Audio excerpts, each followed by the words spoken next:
Ну что, мы сегодня попробуем в технике акварели начать работать над натюрмортом. Значит, но прежде чем начать уже натюрморт писать, акварель непростая техника. Это, в общем-то, довольно сложно, даже для профессионалов, не только для начинающих. Существует два способа работы акварелью. Это лессировками, значит, когда наложение одного цвета, не одного цвета, одного слоя на другой. И техника а-ля прима, которая сразу берется в силу цветом, в полную мощь за один раз. Это можно писать и по сырому, и по сухому.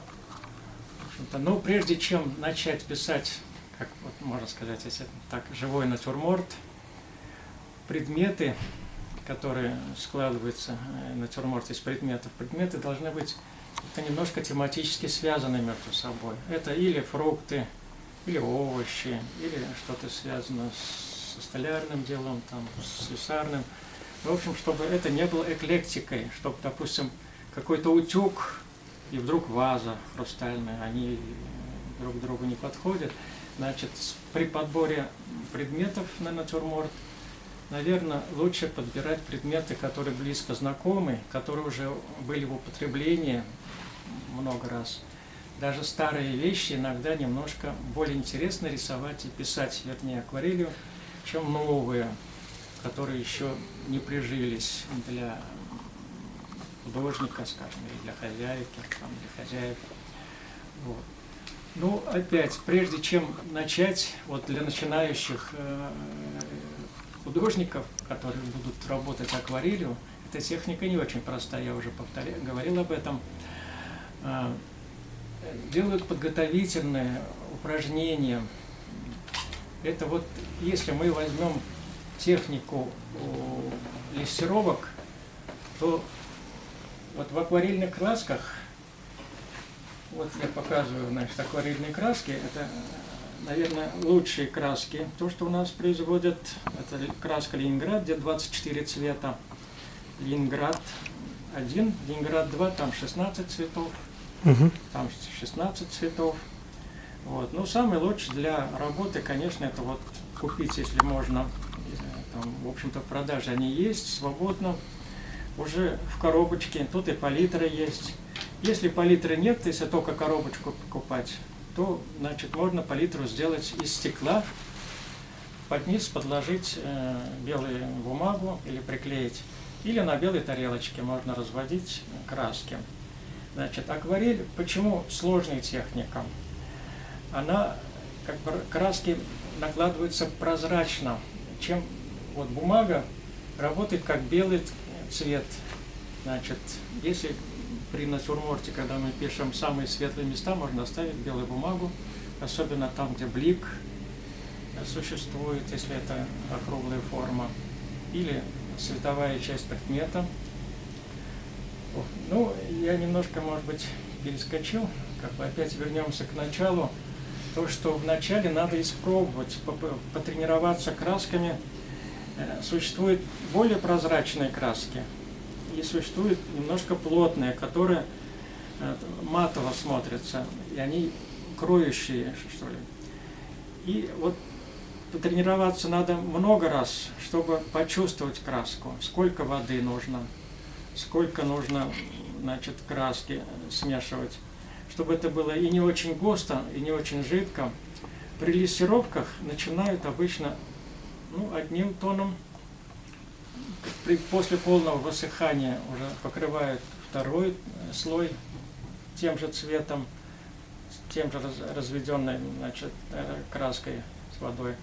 И силу тона набирают вот таким образом до нужного оттенка. Ну, почему говорю сложное? Когда натюрморт — это уже картина, в общем-то, получается, когда любой простой предмет превращается уже в интересное произведение искусства. Если человек, художник молодой, пусть не молодой, нарисует этот предмет, это же с любовью, и если эту форму он хорошо создаст, и цвет правильный тон возьмет, то это уже получается хорошее произведение. Но для начала, конечно, думать о произведениях рано. Это просто учебный процесс. Вот. Наверное, немножко мы перескочим от начала, так как по времени, значит, это все-таки требует много времени. Это надо сначала научиться заливать ровные плоскости, рисовать орнаменты, значит, знать, что такое теплые цвета, что такое холодные цвета. Ну, наверное, вы представляете, холодные цвета это больше голубые, синие, розоватые, зеленоватые, хотя зеленые, да. А теплые цвета это красные, желтые, коричневые. Вот, значит, в живописи всегда есть работа над отношением этих цветов, теплых, холодных, как бы борьба контрастов, можно так сказать, что борьба, да, тогда интересно получается работа. Вот. Но это все зависит от натюрморта, от видения. Я, может быть, буду перескакивать от начала как бы и уже к более завершенному моменту.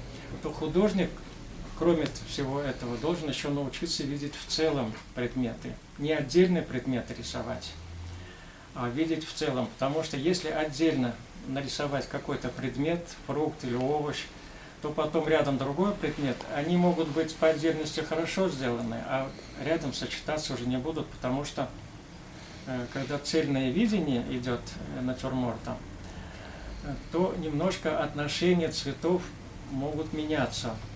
Допустим, если зеленый какой-то предмет, там, или фрукт, или овощ, то рядом все, что находится, будет немножко красноватым отдавать. Или наоборот, если, значит, синий, если то желтоватым будет отдавать. Вот. Существует еще как бы 3 основных цвета. Это, ну, все знают и по радуге. Это желтый, синий, красный. Этими цветами можно создавать и другие цвета. Допустим, если синий с желтым помешать, то можно зеленый цвет добиться, да?